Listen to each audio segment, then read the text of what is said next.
Tem gente que diz que a velhice traz sabedoria, que com o tempo a gente aprende a perdoar, a relevar, a aceitar as coisas como elas são. Mas essas pessoas, com todo o respeito, nunca olharam pela janela da própria sala e viram caixas de papelão no porta-malas do carro do próprio filho. Caixas vazias, dobradas, prontas para embalar uma vida inteira sem pedir permissão. Me chamo Isaura Mendes Figueiredo, tenho 68 anos, e essa história começa numa terça-feira de manhã que eu jamais vou esquecer. Eu estava na cozinha terminando de preparar um bolo de fubá. Sabe aquele cheiro que toma conta da casa inteira? Aquele aroma de farinha torrada com erva doce que parece abraçar a gente? Pois é, era esse o cheiro que preenchia cada canto da minha casa naquela manhã. A mesma receita que minha mãe me ensinou quando eu tinha 12 anos. A mesma receita que eu fiz milhares de vezes durante a infância do meu filho Renato, quando ele corria para a cozinha dizendo que aquele era o melhor cheiro do mundo. Naquela terça-feira, o cheiro ainda era o mesmo. Mas o menino que eu criei tinha se transformado em alguém que eu mal reconhecia. A campainha tocou às 9h42 da manhã. Eu sei o horário exato porque olhei para o relógio da parede antes de ir atender. Aquele relógio de pêndulo que era do meu pai, que marca as horas nessa casa há mais de 30 anos. Limpei as mãos no pano de prato bordado, ajeitei o cabelo que tinha prendido num coque frouxo e fui até a porta. Mas antes de abrir, fiz o que sempre faço. Olhei pela janela da sala para ver quem era, e foi aí que meu coração parou. Estacionado na frente da minha casa, bem onde costumava ficar o carro do meu falecido marido décadas atrás, estava o carro do Renato. Um sedã prata que ele tinha comprado no ano anterior, financiado em 60 vezes porque a Denise, minha nora, insistiu que precisavam de um carro à altura da posição social deles. Mas não foi o carro que me fez gelar, foi o que tinha dentro dele. O porta-malas estava aberto. E lá dentro, empilhadas com cuidado, havia pelo menos umas 10 caixas de papelão. Daquelas caixas grandes de mudança, sabe? Dobradas, organizadas, esperando para serem montadas.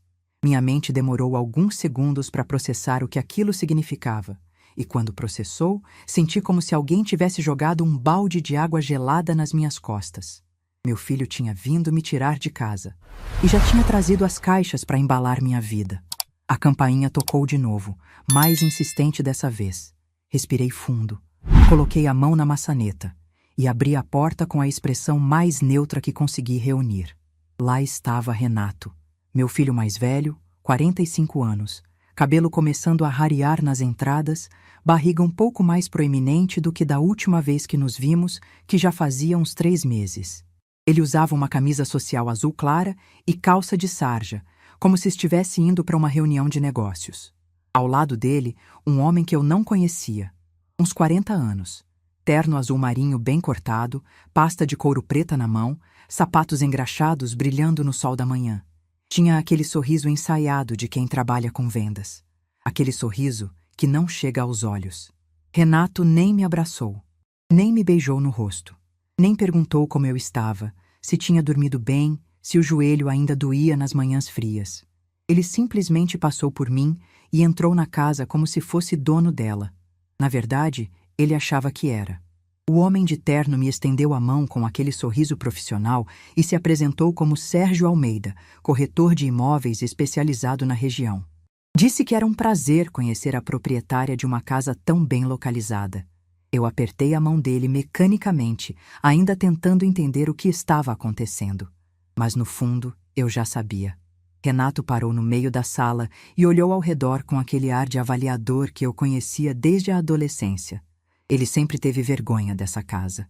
Vergonha do sofá que não era de couro legítimo, vergonha da televisão que não era a maior do mercado, vergonha das paredes que eu mesma pintei porque não podia pagar pintor.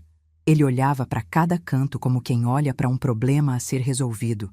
E então ele disse, com aquela voz que parecia já ter ensaiado no carro, aquela voz de quem anuncia uma decisão tomada sem consultar ninguém: "Mãe, a senhora está muito velha para morar sozinha nessa casa enorme.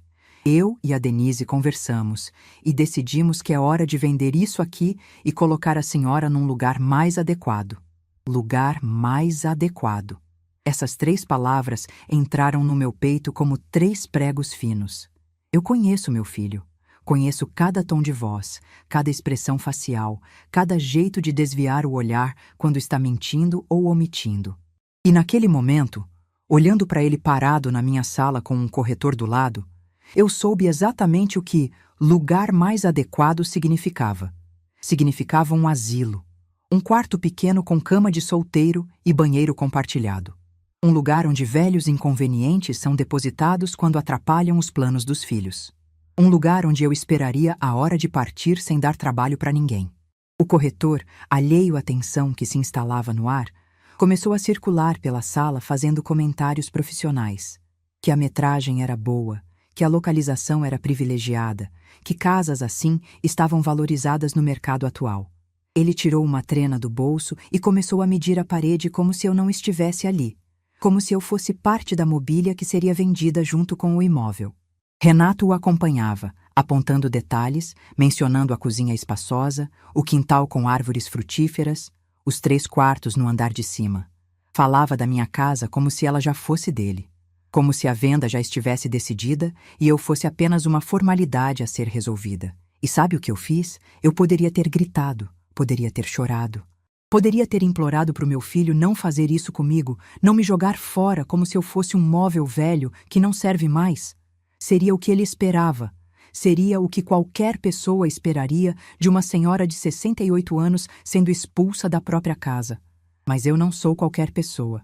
Respirei fundo. Senti o cheiro do bolo de fubá que ainda estava no forno.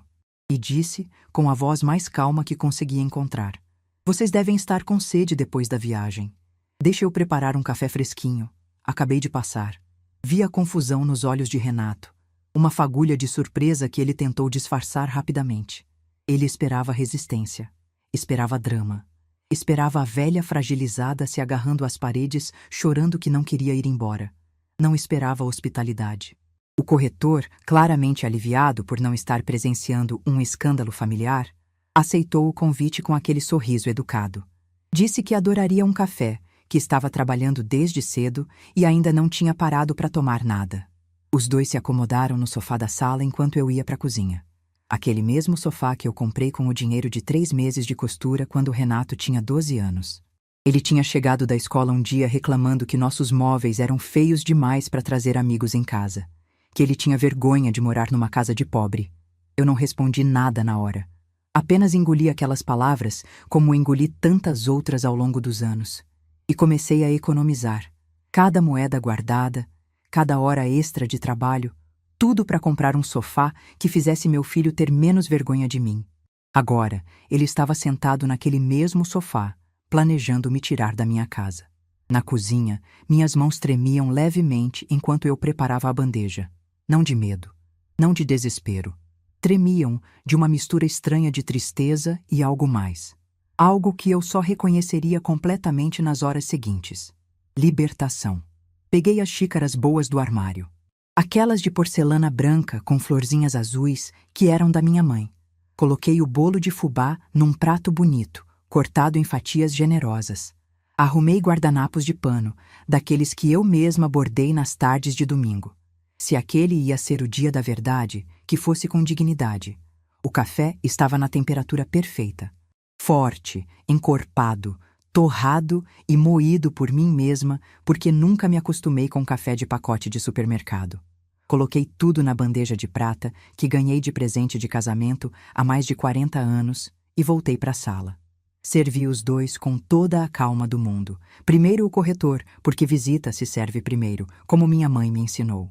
Depois, Renato, que pegou a xícara sem me olhar nos olhos, sem agradecer, sem demonstrar nenhum tipo de reconhecimento pelo gesto. Sentei na poltrona que era do meu pai. Veludo verde desbotado pelo tempo. Estrutura de madeira maciça que ele mesmo construiu. Trouxe essa poltrona da casa dele quando ele se foi, há quase 30 anos. É o único lugar da casa onde me sinto completamente segura.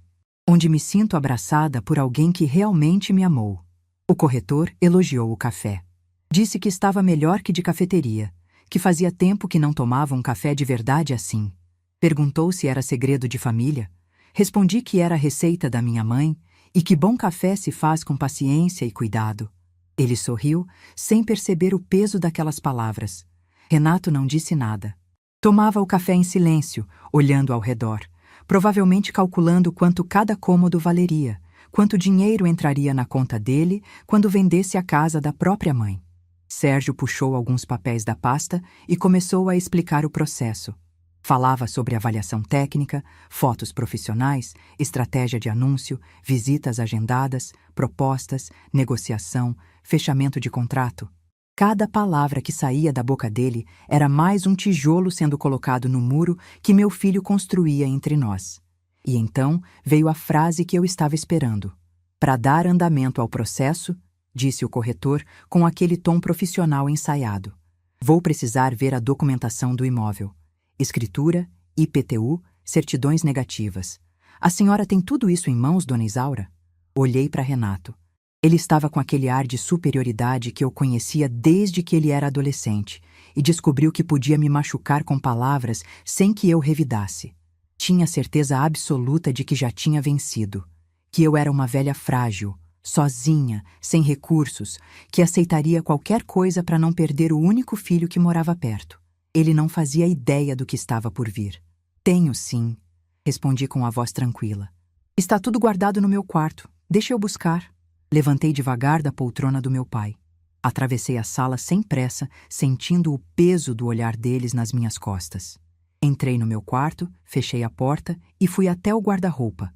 Lá no fundo, escondido atrás das caixas de sapato e dos cobertores de inverno, estava o cofre que minha filha Luciana me deu de presente há 5 anos. Um cofre pequeno, discreto, com senha digital que só eu e ela conhecemos. Digitei os 6 números. Ouvi o clique da trava se abrindo. E peguei a pasta azul marinho que estava ali dentro há 2 anos, esperando exatamente por esse momento. Voltei para a sala, no mesmo ritmo calmo, sem pressa, sem ansiedade. Sentei novamente na poltrona do meu pai e estendi a pasta para o corretor. Está tudo aí, eu disse. Pode verificar à vontade. Sérgio abriu a pasta com aquele profissionalismo automático de quem já viu milhares de escrituras na vida. Passou os olhos pela primeira página. E então, seu rosto começou a mudar. Primeiro veio a confusão, depois a surpresa, depois o constrangimento de quem percebe que entrou numa situação muito mais complicada do que imaginava. Ele olhou para mim, olhou para Renato. Voltou a olhar para os papéis como se esperasse que eles mudassem de conteúdo. Senhor Renato, ele disse devagar, escolhendo cada palavra com cuidado. Acho que houve algum engano aqui. Renato franziu a testa e arrancou os documentos da mão do corretor. Vi cada emoção passar pelo rosto do meu filho como nuvens num dia de tempestade. Irritação, confusão, choque e, finalmente, pânico. Porque ali, na escritura da casa onde ele pretendia me expulsar, não estava mais o meu nome. O nome na escritura era outro. Dr. Fabiano Carvalho, advogado. E abaixo, uma cláusula de usufruto vitalício, garantindo que eu, Isaura Mendes Figueiredo, tinha o direito de morar naquela casa até o último dia da minha vida, sem que ninguém pudesse me tirar de lá, sem que ninguém pudesse vender nada, sem que ninguém pudesse me descartar como se eu fosse lixo. O silêncio que se seguiu foi o mais poderoso que eu já presenciei. E enquanto meu filho empalidecia na minha frente, segurando os papéis que provavam que ele não tinha poder nenhum sobre mim, eu tomei mais um gole do meu café. Estava na temperatura perfeita. Mas antes de contar o que aconteceu depois daquele silêncio na sala, preciso voltar no tempo.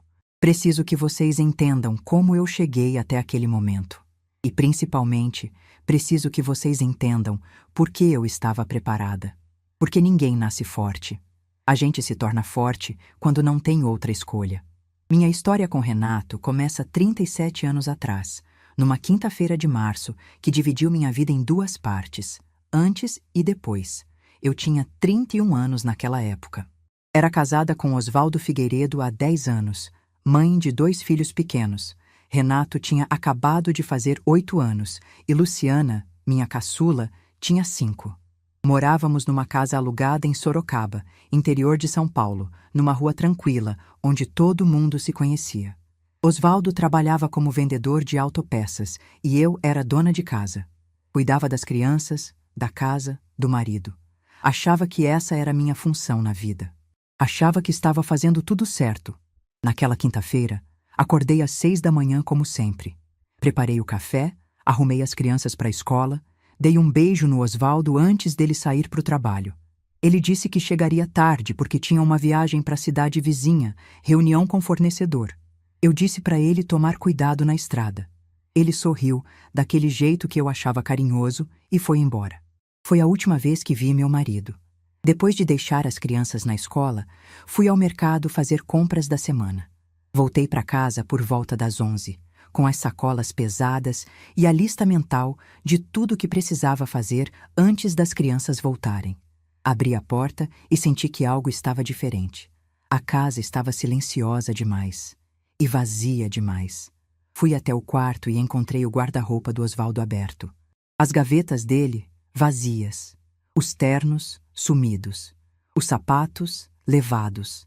Até a maleta de couro que ele usava para guardar documentos importantes tinha desaparecido.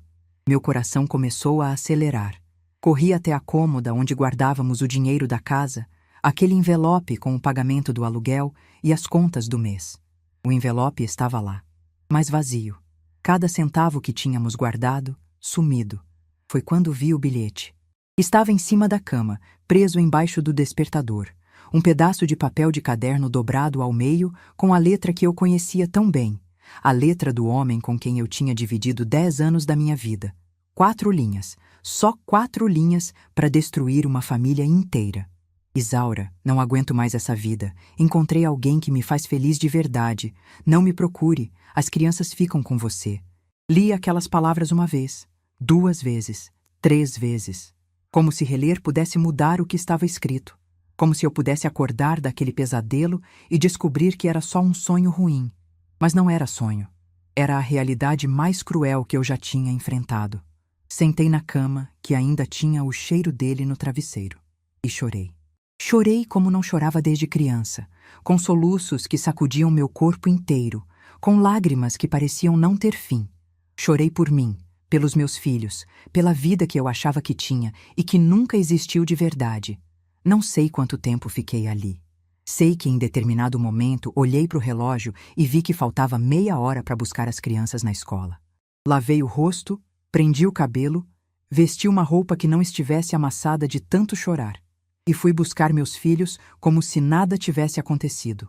No caminho de volta para casa, Renato perguntou por que meus olhos estavam vermelhos.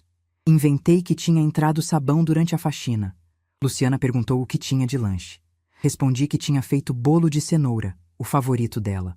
Fingi normalidade durante o almoço inteiro, enquanto por dentro eu estava desmoronando pedaço por pedaço. Só contei a verdade para as crianças 3 dias depois, quando não tinha mais como esconder. Quando os vizinhos começaram a perguntar pelo Osvaldo. Quando a dona do mercado comentou que tinha visto meu marido com outra mulher na cidade vizinha.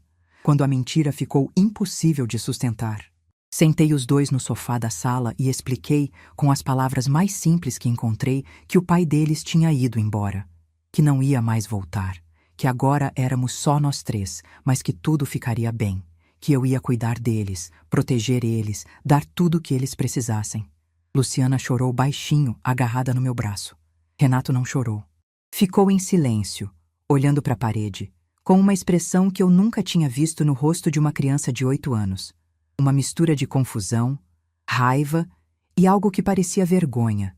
Ele nunca mais falou sobre o pai depois daquele dia. Nunca perguntou onde ele estava, se estava bem, se algum dia voltaria. Era como se Osvaldo tivesse sido apagado da memória dele. Mas eu sabia que não tinha sido apagado. Tinha sido enterrado fundo, num lugar onde a dor se transforma em outra coisa. As semanas seguintes foram as mais difíceis da minha vida. Descobri que Osvaldo tinha deixado 3 meses de aluguel atrasado, que tinha dívidas em 2 lojas do centro, que o carro que ele dirigia estava no nome de outra pessoa. Cada dia trazia uma nova surpresa ruim, uma nova conta para pagar, um novo problema para resolver. Mas a pior descoberta veio 3 semanas depois do abandono.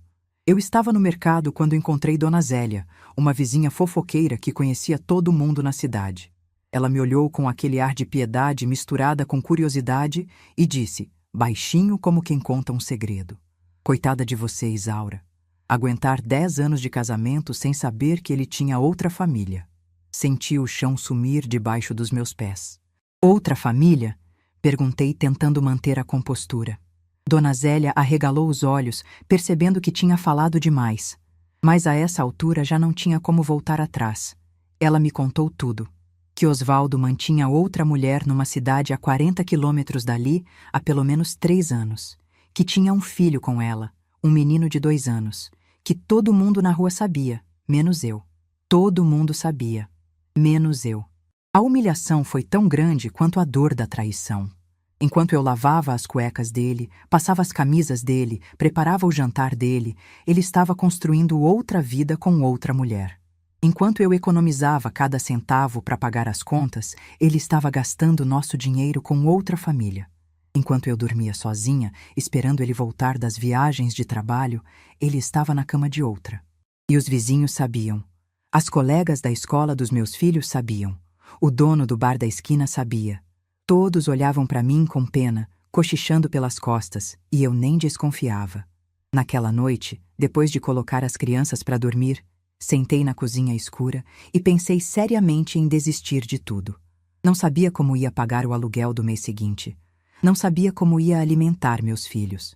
Não sabia como ia olhar na cara das pessoas que tinham rido de mim pelas costas durante anos. Mas então, Renato apareceu na porta da cozinha. Ele devia ter acordado com sede, ou talvez tivesse ouvido meu choro abafado. Ficou ali parado, de pijama, olhando para mim com aqueles olhos grandes que pareciam entender mais do que uma criança de 8 anos deveria entender. "Mãe", ele disse baixinho, "a senhora vai ficar bem?" Olhei para o meu filho, para o menino que dependia de mim para tudo, que confiava em mim para mantê-lo seguro num mundo que tinha acabado de provar ser muito mais cruel do que eu imaginava. "Vou sim, meu filho", respondi, enxugando as lágrimas. "Nós vamos ficar bem." E naquele momento, decidi que seria verdade, custasse o que custasse. No dia seguinte, peguei a máquina de costura que tinha sido da minha mãe e coloquei na sala de casa. Saí batendo de porta em porta, oferecendo serviços de ajuste e reparo de roupas. Aceitei qualquer trabalho que aparecesse. Bainha de calça por R$1, troca de zíper por 2, ajuste de vestido por 5. Cada moeda contava. Durante os primeiros anos, minha rotina era desumana. Acordava às 5 da manhã para adiantar serviço antes das crianças levantarem. Preparava o café, arrumava eles para a escola, levava, voltava correndo e costurava até a hora de buscar. Almoçava em 10 minutos, ajudava com o dever de casa, preparava o jantar, colocava eles para dormir. E então voltava para a máquina e costurava até não conseguir mais manter os olhos abertos. Minhas mãos ficaram cheias de calos. Meus dedos, marcados por agulhas. Minhas costas, doloridas de ficar curvada sobre a máquina horas a fio. Mas nunca deixei faltar comida na mesa. Nunca deixei faltar material escolar. Nunca deixei meus filhos perceberem o tamanho do sacrifício que eu fazia por eles. Ou pelo menos achava que não deixava. Renato sempre foi observador demais para o próprio bem. Ele via as olheiras debaixo dos meus olhos. Via os curativos nos meus dedos. Via que eu comia menos no jantar para sobrar mais para eles. E em vez de gratidão, eu via nos olhos dele algo que me partia o coração.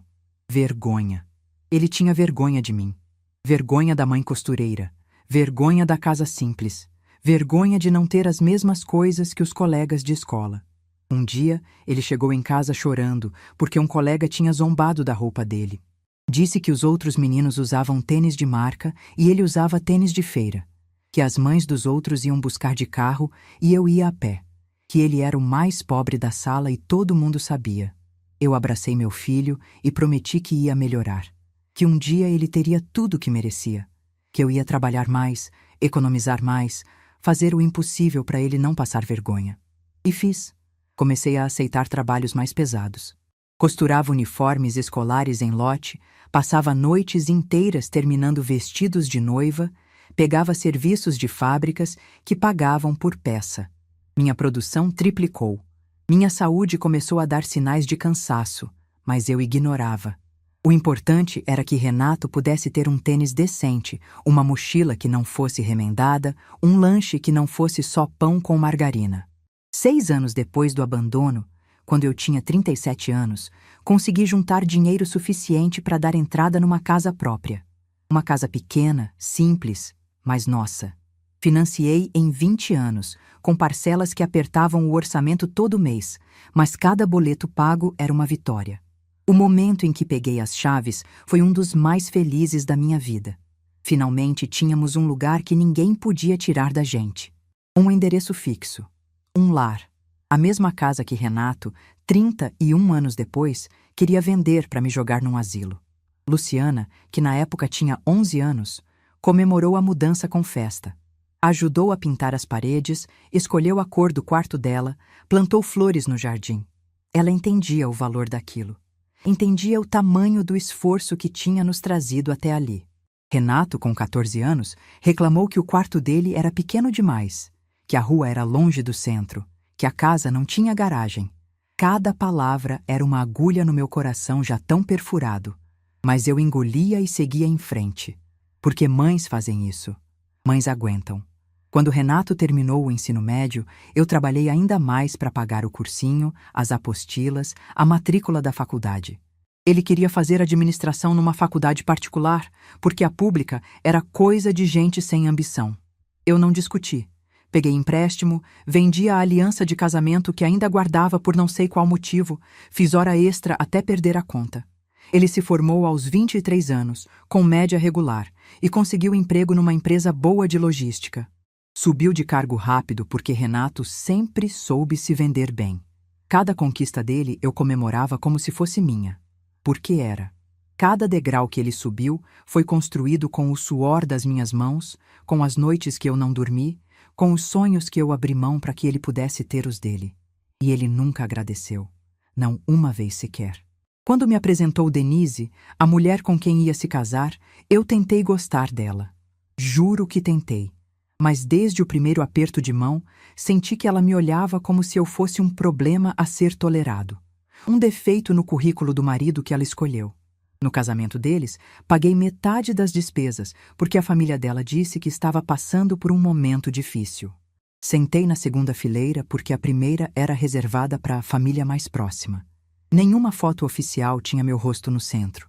Eu estava sempre na beirada, quase cortada, como se fosse uma intrusa na felicidade do meu próprio filho.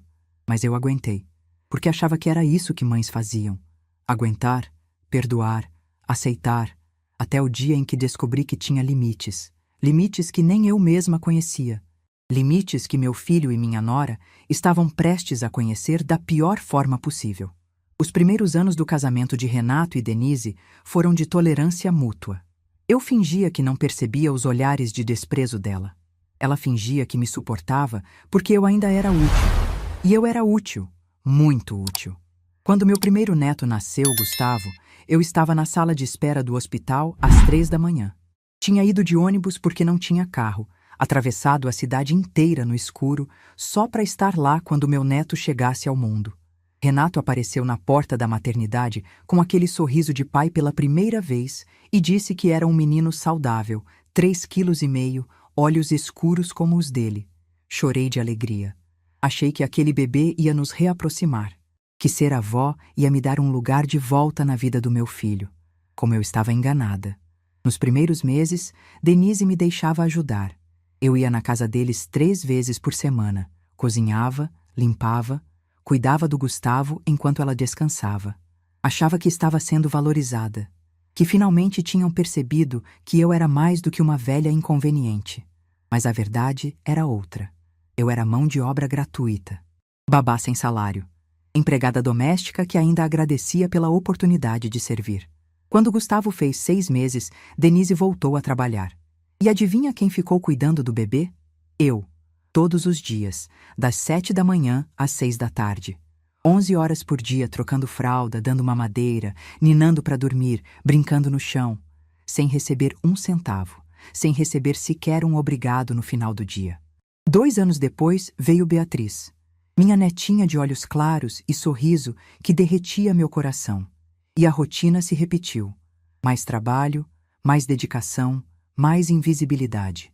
Eu amava aquelas crianças. Amo até hoje, mas o amor que eu sentia por elas foi sendo usado contra mim.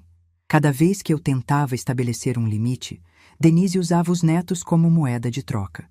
Se eu não pudesse ficar com eles num final de semana, ela cancelava minha visita do mês seguinte. Se eu opinasse sobre qualquer coisa relacionada à criação deles, ela me lembrava que a avó não educa, a avó só mima. Renato assistia a tudo calado. Às vezes, eu procurava nos olhos dele algum resquício do menino que perguntou se eu ficaria bem naquela noite na cozinha. Mas aquele menino tinha desaparecido. No lugar dele, havia um homem moldado pela esposa, que preferia o silêncio covarde ao confronto necessário. Conforme os anos passaram, minha presença foi se tornando cada vez mais opcional. Os netos cresceram, entraram na escola, começaram a ter atividades próprias. E eu, que tinha sido tão necessária quando eles eram bebês, fui sendo empurrada para a margem aos poucos. As visitas semanais viraram quinzenais. As quinzenais viraram mensais. As mensais viraram quando der. Ligava para o celular do Renato e caía na caixa postal. Mandava mensagem e ele respondia dias depois com um "Desculpa, mãe, correria". Fui sendo apagada da vida deles tão devagar que quase não percebi acontecendo. Quase. O momento em que tudo ficou claro aconteceu há 4 anos, numa festa que nunca vou esquecer. Era o aniversário de 70 anos da mãe de Denise. Dona Maristela, uma senhora que sempre me tratou com aquela cordialidade gelada de quem se acha superior. O evento seria num salão de festas chique no centro da cidade, com buffet completo, decoração profissional, banda ao vivo, o tipo de festa que eu nunca pude dar para os meus filhos, mas que a família da minha nora considerava o mínimo. Fui convidada. Ou melhor, convocada. Denise ligou uma semana antes dizendo que seria estranho se a mãe do Renato não aparecesse, que as pessoas iam comentar, que eu precisava ir para manter as aparências. Manter as aparências. Era isso que eu representava para eles. Uma aparência a ser mantida. Mesmo assim, fui. Comprei um vestido novo com o dinheiro que tinha guardado para trocar o chuveiro que estava com defeito. Fui ao salão arrumar o cabelo, coisa que não fazia há anos. Escolhi um presente caro, um conjunto de toalhas bordadas que custou quase 1/3 da minha aposentadoria. Cheguei no salão e imediatamente me senti deslocada. Todo mundo ali parecia se conhecer, menos eu. As amigas de Dona Maristela, os sócios do marido dela, os parentes de Denise, que eu só via em casamentos e batizados.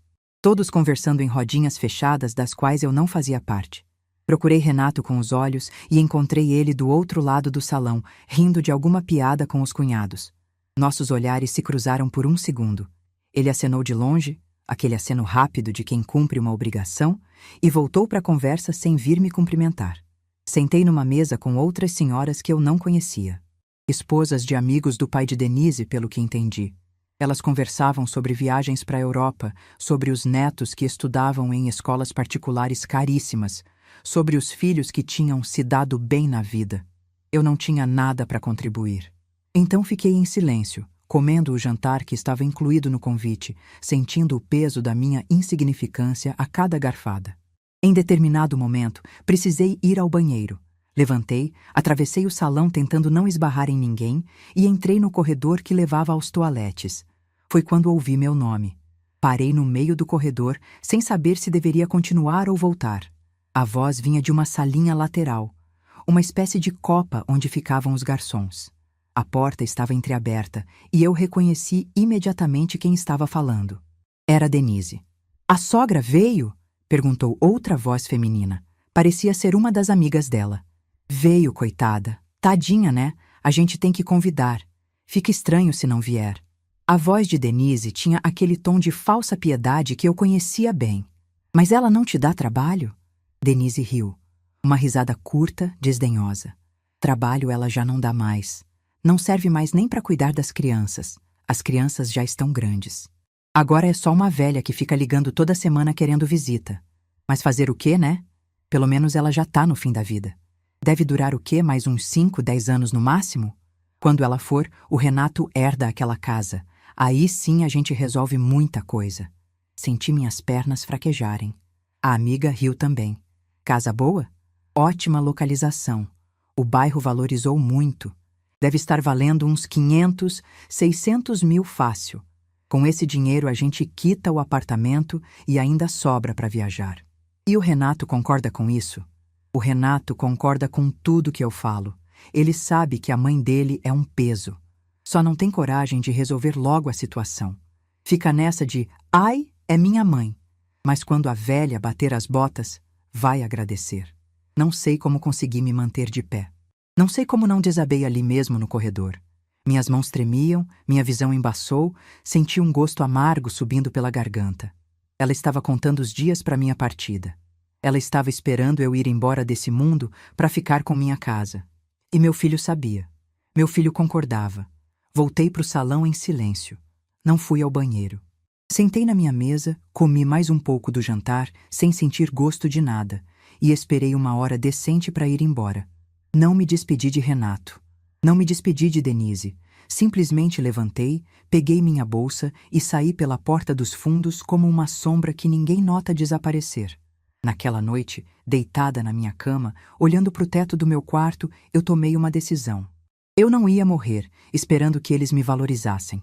Eu não ia passar meus últimos anos sendo tratada como um obstáculo entre meu filho e minha casa. Eu ia me proteger, custasse o que custasse. Na semana seguinte, tive uma consulta médica de rotina. Há alguns meses eu vinha sentindo um cansaço diferente, uma falta de ar que aparecia sem motivo, uma dorzinha no peito que ia e voltava. Achava que era coisa da idade, estresse, preocupação. Mas o médico pediu exames. Os resultados chegaram 10 dias depois. Eu tinha um problema no coração. Nada que fosse me levar embora no dia seguinte, mas sério o suficiente para precisar de acompanhamento constante. O médico disse que com tratamento e cuidados eu poderia viver muitos anos ainda, mas que precisava reduzir o estresse, cuidar da alimentação, fazer atividade física leve. Quando contei para Renato, esperando talvez uma fagulha de preocupação, ele não perguntou como eu estava me sentindo. Não ofereceu ajuda. Não demonstrou preocupação. A primeira coisa que ele disse foi: "Mãe, a senhora precisa pensar no futuro. Essa casa é grande demais para a senhora. Seria melhor vender e usar o dinheiro para se instalar num lugar com assistência médica." Olhei para o meu filho e não reconheci mais nada daquele menino que eu criei. Foi quando procurei ajuda. Dona Carmen era uma senhora da minha igreja, uns 5 anos mais velha que eu, que tinha passado por uma situação parecida. Os filhos dela tentaram interná-la num asilo para ficar com o apartamento. Ela lutou na justiça, provou que estava em plenas condições mentais e cortou relações com toda a família. Num domingo depois da missa, criei coragem e contei para ela o que estava vivendo. Ela ouviu tudo sem me interromper, segurando minha mão com aquelas mãos enrugadas que já tinham visto tanta coisa. "Isaura", ela disse quando terminei, "você precisa se proteger. E eu conheço a pessoa certa para te ajudar." Foi assim que conheci Dr. Fabiano Carvalho. O escritório dele ficava no centro, numa sala simples mas organizada. Dr. Fabiano tinha uns 60 anos, cabelos grisalhos, óculos de armação grossa e um jeito calmo de falar que imediatamente me passou confiança. Me ofereceu água, me ouviu contar toda a minha história sem interromper uma única vez. E quando terminei, ficou em silêncio por quase 1 minuto. "Dona Isaura", ele disse finalmente, "a senhora tem todo o direito de proteger seu patrimônio. E mais importante, tem o direito de viver em paz na sua própria casa pelo tempo que quiser." Ele me explicou as opções. Eu poderia fazer um testamento deixando a casa para quem eu quisesse. Poderia criar uma cláusula de usufruto. Ou poderia fazer algo mais definitivo. Transferir a propriedade para outra pessoa de confiança, mantendo o direito de morar ali até o fim dos meus dias. A terceira opção me assustou no início. Parecia radical demais, arriscada demais. E se o advogado me enganasse? E se eu perdesse tudo? Dr. Fabiano foi paciente. Explicou cada detalhe, cada proteção legal, cada garantia. Mostrou contratos semelhantes que já tinha feito. Explicou como o usufruto funcionava, garantiu que eu não perderia nada. E fez uma pergunta que me desarmou completamente. "Dona Isaura, se a senhora ficasse impossibilitada amanhã, quem cuidaria da senhora?" Abri a boca para responder e não saiu nada, porque a resposta honesta era devastadora. Luciana morava em Belo Horizonte, trabalhava como enfermeira em turnos pesados, tinha a vida dela. E Renato já tinha deixado claro, através de anos de pequenas rejeições, que eu era um problema a ser resolvido. não uma mãe a ser cuidada. É isso que a gente precisa proteger, Dr. Fabiano continuou. Não só a casa, a senhora, sua tranquilidade, sua dignidade. Durante 3 meses, trabalhamos juntos nos detalhes. Dr. Fabiano se tornou mais que um advogado. Se tornou um amigo. Era a primeira pessoa em muito tempo que me tratava com respeito genuíno, que perguntava minha opinião, explicava cada passo, nunca me fez sentir tola ou incapaz.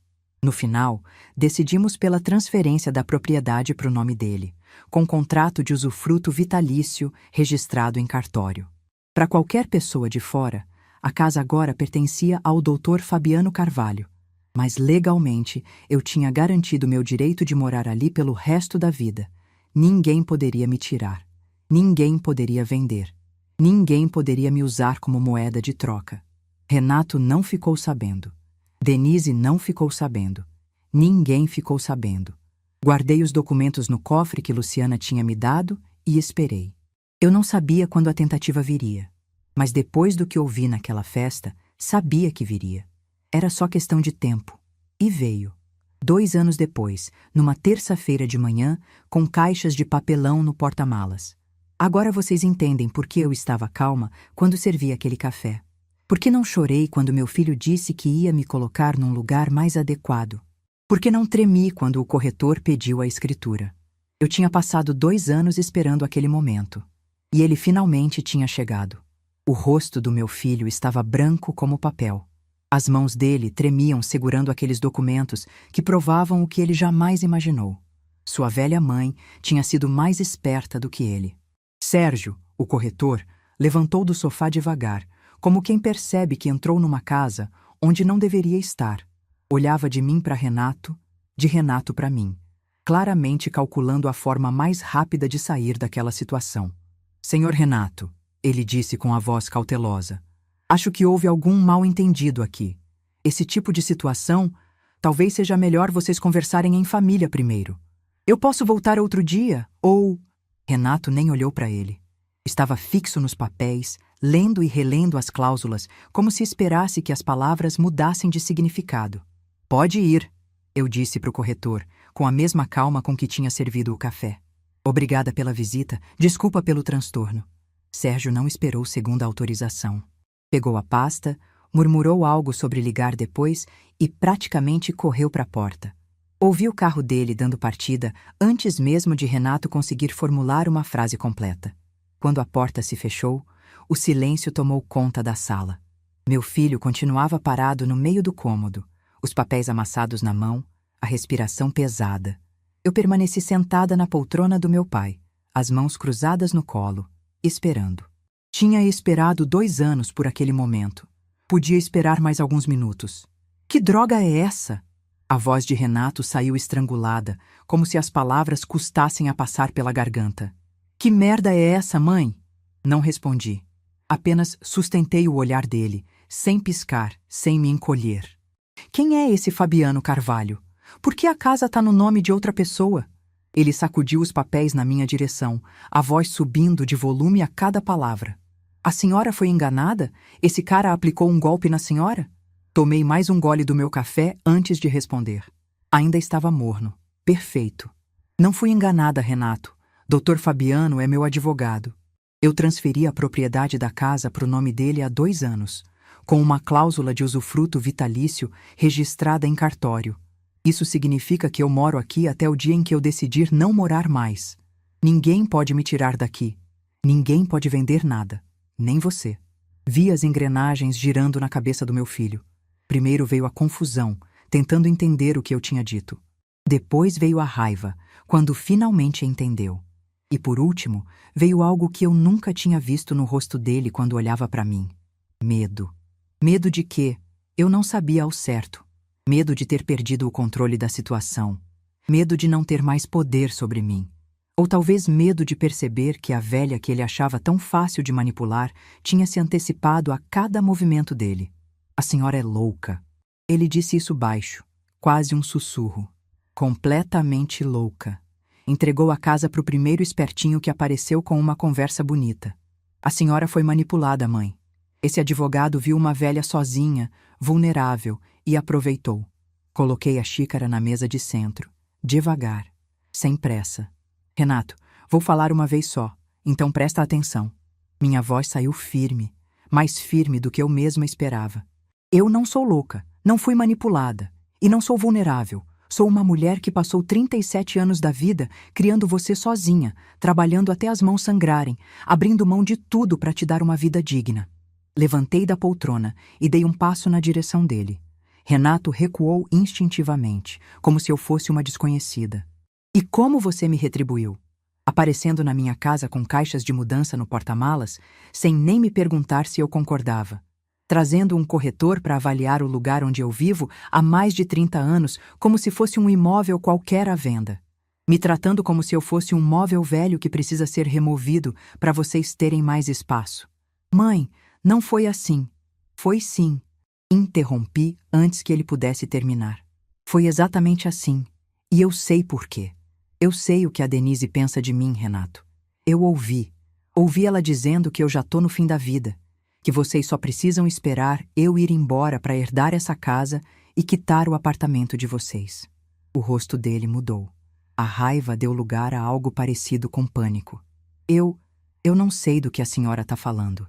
Sabe sim. Você sabe muito bem. E mesmo sabendo, você deixou. Deixou ela falar de mim desse jeito. Deixou ela me tratar como um obstáculo. Deixou ela transformar sua mãe num problema a ser resolvido. E agora, você vem aqui, na minha casa, com caixas de papelão prontas para embalar minha vida, achando que eu ia aceitar numa boa? Renato abriu a boca para responder, mas eu levantei a mão. Eu ainda não terminei.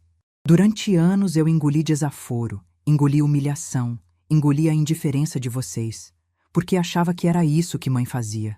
Aguentar, perdoar, aceitar qualquer coisa em nome do amor de mãe. Mas sabe o que eu aprendi, Renato? Aprendi que amor não é ser capacho, amor não é deixar pisarem em você. E amor de mãe não significa amor sem limites. Fui até a porta da sala e abri. A porta está aberta. Você é meu filho e vai continuar sendo meu filho até o último dia da minha vida.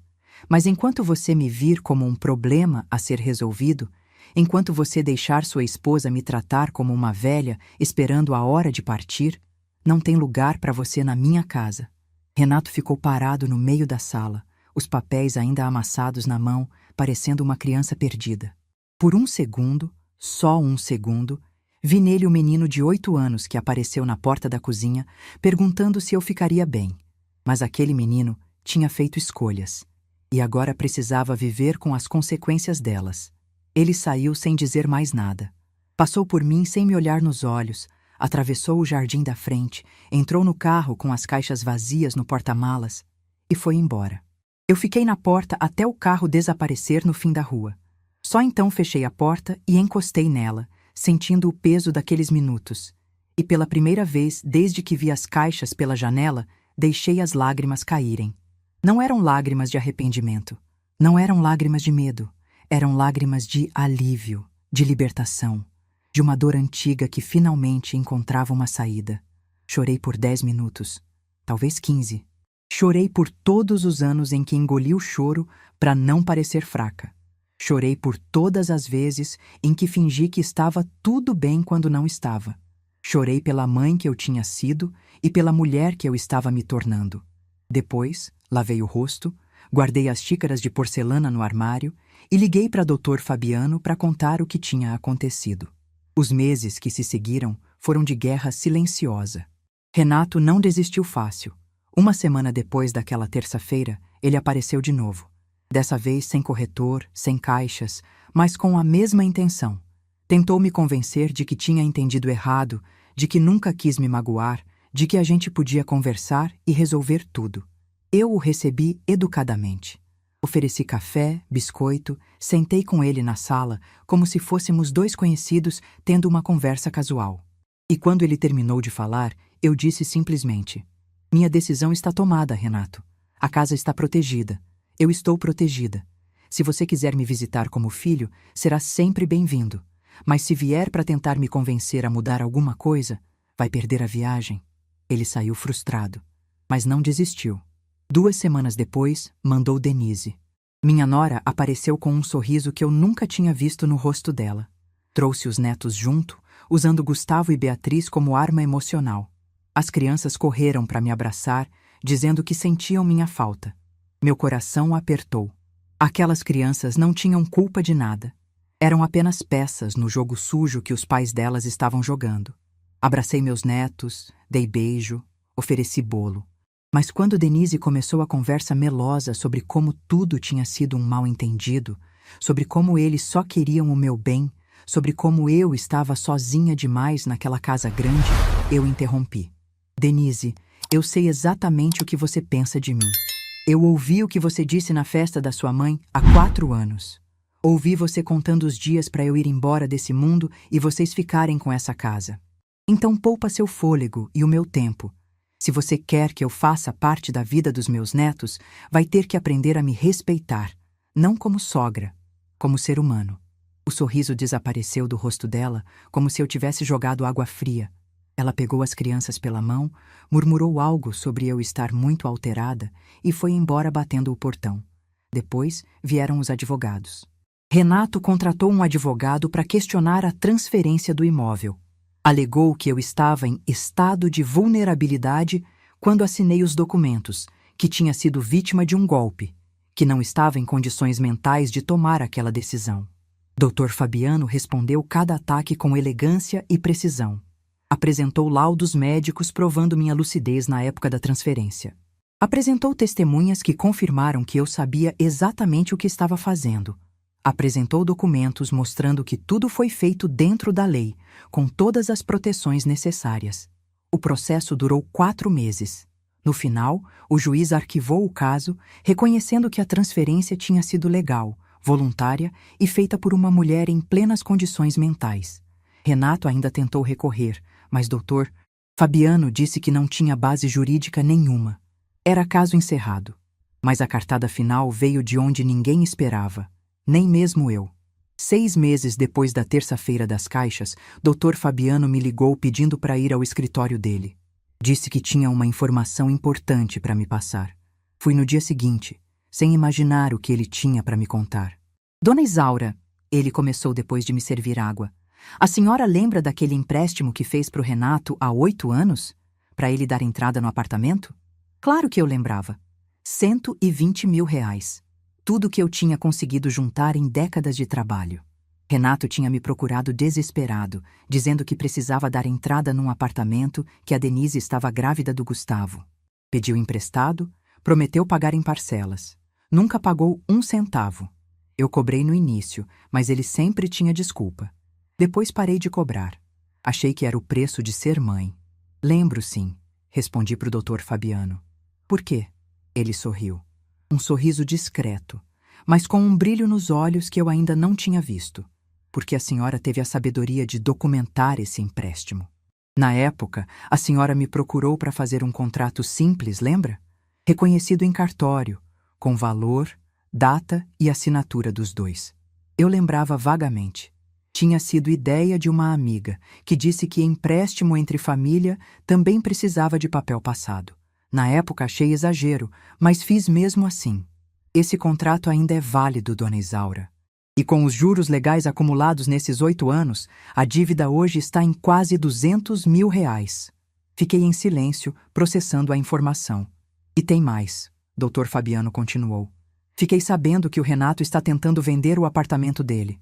Parece que a empresa onde ele trabalha passou por reestruturação, ele foi demitido há 2 meses e está precisando do dinheiro. Mas para vender um imóvel, ele precisa de certidão negativa de débitos. Ele fez uma pausa dramática. E adivinha quem aparece como principal credora dele? Senti um arrepio subir pela espinha. Não de medo, de algo parecido com justiça. Meu filho tinha tentado me tirar tudo que eu tinha. Tinha tentado vender minha casa para resolver os problemas financeiros dele.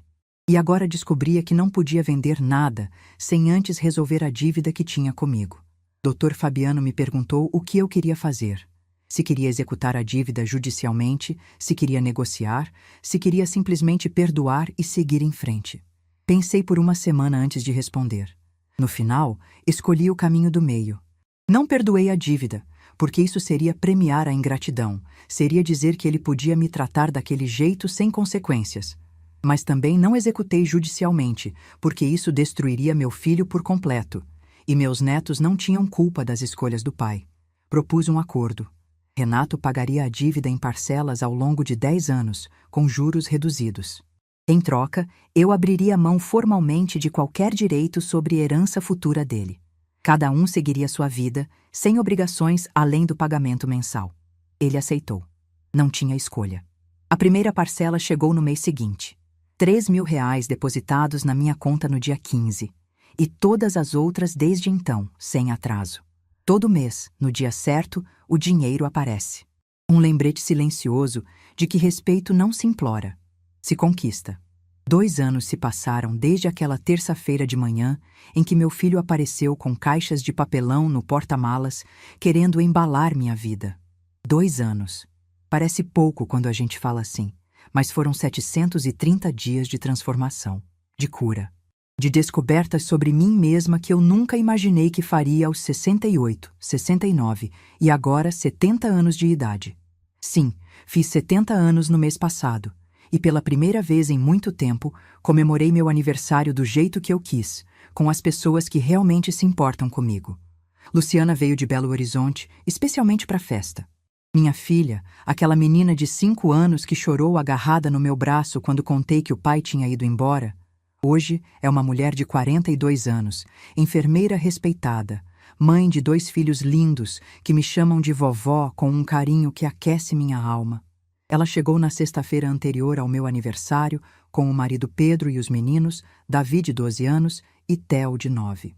Ficaram hospedados aqui em casa, no quarto que era dela quando criança.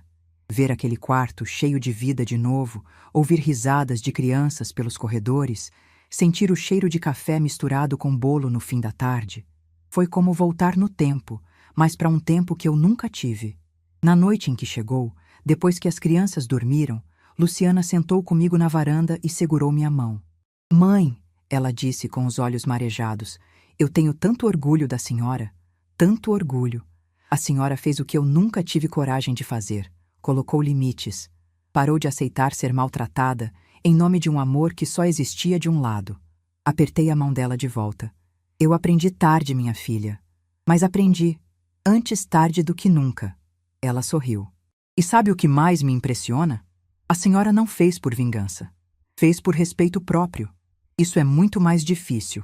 Vingança qualquer um consegue. Dignidade exige força de verdade." Naquela noite, conversamos até quase 2 da manhã. Contei detalhes que nunca tinha contado para ela, sobre a festa da sogra da Denise, sobre o que eu ouvi no corredor, sobre as noites em que chorei sozinha, achando que era isso que mães deviam fazer. Ela chorou comigo, se indignou comigo e, no final, me abraçou tão forte que senti que aquele abraço curava feridas que eu nem sabia que ainda estavam abertas. A festa de aniversário foi no sábado à tarde. Nada de salão chique ou buffet caro. Foi aqui mesmo, no quintal da minha casa, embaixo da jabuticabeira que meus filhos subiam quando eram pequenos.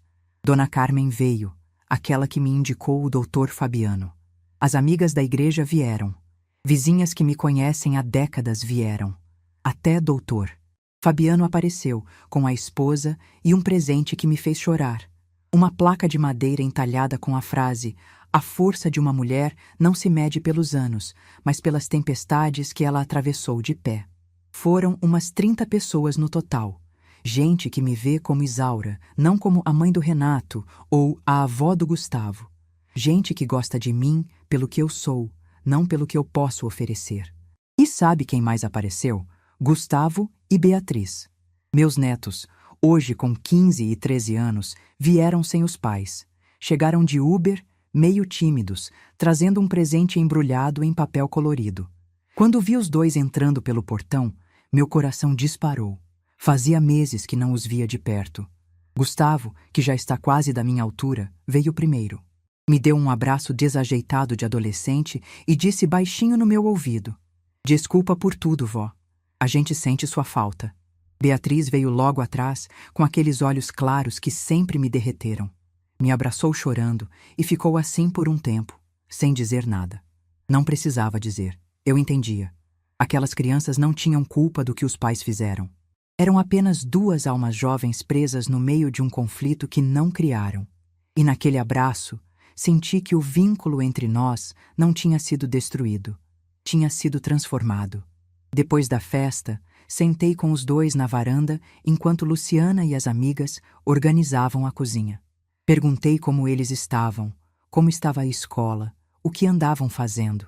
Gustavo me contou que tinha entrado no time de vôlei. Beatriz disse que estava aprendendo a tocar violão. Conversa simples, de avó e netos, sem a sombra dos pais pairando sobre cada palavra. Em determinado momento, Beatriz criou coragem e perguntou: Vó, a senhora ainda tá brava com o papai? Olhei para minha neta com toda a ternura que eu tinha. Não, meu amor, eu não tô brava. Brava eu fiquei por muito tempo, mas raiva cansa. O que eu sinto agora é distância. Seu pai fez escolhas que me magoaram muito, e as escolhas têm consequências. Mas eu ainda amo ele, porque é meu filho. Só que agora eu também me amo. E quando a gente se ama de verdade, não aceita mais ser maltratada. Por ninguém. Gustavo ficou em silêncio, processando. Depois disse: O pai tá diferente, vó, mais quieto. Acho que ele se arrependeu. Não respondi nada. Apenas assenti com a cabeça. Talvez Renato tivesse se arrependido. Talvez não. A essa altura, não fazia mais diferença para mim. O que importava era que eu tinha feito minha paz com a situação. Os netos foram embora no fim da tarde, prometendo voltar mais vezes. E dessa vez, eu acreditei. Porque o vínculo entre nós agora era construído em bases diferentes. Não era mais a avó que servia, que se calava, que aceitava qualquer migalha de afeto. Era uma avó que se respeitava e que por isso mesmo merecia ser respeitada de volta. Sobre Renato, vocês devem estar querendo saber. Não o vejo há mais de um ano. A última vez foi no aniversário de Beatriz, há mais de um ano. Ele estava mais magro, com olheiras fundas, aquele ar de quem carrega peso demais nos ombros. Nos cumprimentamos com um aceno educado. Trocamos 2 ou 3 frases sobre o tempo e a comida. E foi só. Não teve abraço, não teve conversa de coração. Mas também não teve briga, não teve acusações. Apenas 2 estranhos que já foram muito próximos. As parcelas da dívida continuam chegando todo mês. R$ 3.000 no dia 15, sem atraso. Já são 22 parcelas pagas. Faltam 98. 10 anos de pagamento, como combinamos. Cada depósito que aparece na minha conta é um lembrete silencioso do que aconteceu entre nós. Não fico feliz nem triste quando vejo. Apenas registro e sigo em frente. Soube por Gustavo que Renato e Denise venderam o apartamento depois de regularizar a situação comigo. Compraram um menor, num bairro mais afastado. Denise, segundo os netos, reclama o tempo todo da injustiça que eu cometi contra eles. Mas, curiosamente, nunca mais apareceu na minha porta. Acho que finalmente entendeu que eu não sou a velha frágil que ela imaginava. Minha saúde, graças a Deus, está estável. O problema no coração que descobri há 4 anos está controlado com medicação e acompanhamento. O cardiologista disse que posso viver muitos anos ainda se continuar me cuidando. E é isso que tenho feito. Caminho toda manhã no parque perto de casa, faço hidroginástica 2 vezes por semana, cuido da alimentação. Não porque tenho medo de partir, mas porque descobri que gosto de viver. Minha rotina hoje é simples, mas me faz feliz. Acordo cedo, tomo café olhando o jardim, cuido das plantas que minha mãe me ensinou a cultivar. Nas terças e quintas, tenho encontro do grupo de senhoras da igreja. Nas quartas, faço trabalho voluntário num abrigo para mulheres em situação de vulnerabilidade. Nas sextas, Dona Carmen vem aqui para tarde de café e conversa. Nos fins de semana, descanso, leio, assisto minhas novelas, falo com Luciana por videochamada. É uma vida pequena para os padrões de muita gente, mas é minha, inteiramente minha. E depois de décadas vivendo em função dos outros, descobri que não existe luxo maior do que acordar de manhã e decidir o que fazer com o próprio dia sem precisar da aprovação de ninguém. Outro dia, uma das mulheres do abrigo onde faço voluntário me perguntou como eu consegui ter forças para enfrentar meu próprio filho. Ela estava passando por uma situação parecida, os filhos querendo interná-la para ficar com o apartamento dela. Segurei a mão dela e disse a verdade. Não foi fácil. Não foi nem um pouco fácil. Teve noites em que eu chorei até dormir. Noites em que eu me perguntei se estava fazendo a coisa certa. Noites em que a culpa de mãe tentou me convencer de que eu era egoísta por me proteger. Mas sabe o que me deu forças? Entender que eu merecia ser tratada com dignidade. Não por ser mãe, não por ser velha, não por ter sacrificado tanto. Simplesmente por ser gente. Todo ser humano merece respeito básico. E quando esse respeito não vem de quem deveria dar naturalmente, a gente precisa buscá-lo em outro lugar. Nem que seja dentro de si mesma. A casa continua no nome do Dr. Fabiano e assim vai permanecer. Ele se tornou mais do que advogado, se tornou um amigo querido. Vez ou outra almoça aqui com a esposa, Dona Regina, uma senhora adorável que me ensinou a fazer um bolo de laranja que ficou no meu repertório. É estranho pensar que a pessoa que eu escolhi para proteger meu patrimônio se tornou alguém tão presente na minha vida. Mas a vida é assim, cheia de surpresas boas no meio das ruins. Já deixei tudo documentado sobre o que acontece com a casa quando eu partir. Dr. Fabiano vai vender e dividir o valor entre 3 instituições. Uma que acolhe mulheres abandonadas, uma que cuida de idosos em situação de rua e uma bolsa de estudos para jovens de baixa renda que querem fazer faculdade. Gente como eu fui, que precisa de uma chance para recomeçar. Renato não vai receber nada da casa. Não por vingança, mas porque ele já recebeu tudo o que eu podia dar enquanto eu estava viva. O amor, o sacrifício, os anos de dedicação, o dinheiro emprestado que agora ele está devolvendo. Quando eu for, não vou dever nada a ele. E ele vai ter que construir o futuro dos filhos com o próprio esforço, como eu construí o dele. Luciana vai herdar as coisas que realmente importam. As joias da minha mãe, que passaram de geração em geração. Meus cadernos de receitas escritos à mão, com as letras das mulheres da minha família. A máquina de costura que me salvou quando eu não tinha mais nada. E a poltrona do meu pai, aquela de veludo verde onde eu sentei para servir café para o corretor no dia em que mudei minha vida. Às vezes, de noite, quando a casa fica em silêncio e eu me sento nessa varanda olhando as estrelas, penso em tudo que passei para chegar até aqui. Penso no abandono de Osvaldo, nos anos de sacrifício, na vergonha do Renato, no desprezo da Denise, na festa dos 70 anos onde descobri que era apenas um obstáculo esperando ser removido. E penso em como eu poderia ter continuado aceitando. Poderia ter engolido mais essa, perdoado mais uma vez, fingido que não tinha ouvido nada. Poderia ter deixado Renato vender minha casa e me colocar num asilo para passar meus últimos anos apagada, invisível, esperando uma hora que ninguém torcia para que chegasse logo. Mas eu não deixei. Eu escolhi me proteger. Eu escolhi me valorizar. Eu escolhi dizer basta. E essa escolha, que pareceu tão difícil naquele momento, se revelou a mais libertadora da minha vida. Se você está ouvindo essa história e se reconhece em alguma parte dela, quero que saiba de uma coisa. Nunca é tarde. Nunca é tarde para estabelecer limites, para exigir respeito, para dizer não. Nunca é tarde para descobrir que você merece mais do que migalhas de afeto de quem deveria te valorizar. Eu tinha 64 anos quando ouvi minha nora dizer que eu estava no fim da vida. Eu tinha 66 quando transferi minha casa para o nome de um advogado que mal conhecia. Eu tinha 68 quando meu filho apareceu com caixas de mudança para me descartar. E eu tenho 70 anos agora, sentada na varanda da minha casa, dona da minha vida, cercada de pessoas que me amam de verdade. Meu filho quis me apagar. Quis me reduzir a um problema a ser resolvido, a um obstáculo a ser removido, a uma velha esperando a hora de liberar a herança. Mas eu estou aqui, na minha casa, vivendo a minha vida, escrevendo a minha história até a última página. E essa história, meu filho, quem escreve sou eu. Se essa história tocou seu coração, deixe seu like, se inscreva no canal e comente aqui embaixo. No meu lugar, o que você faria? Sua mensagem pode iluminar o dia de alguém.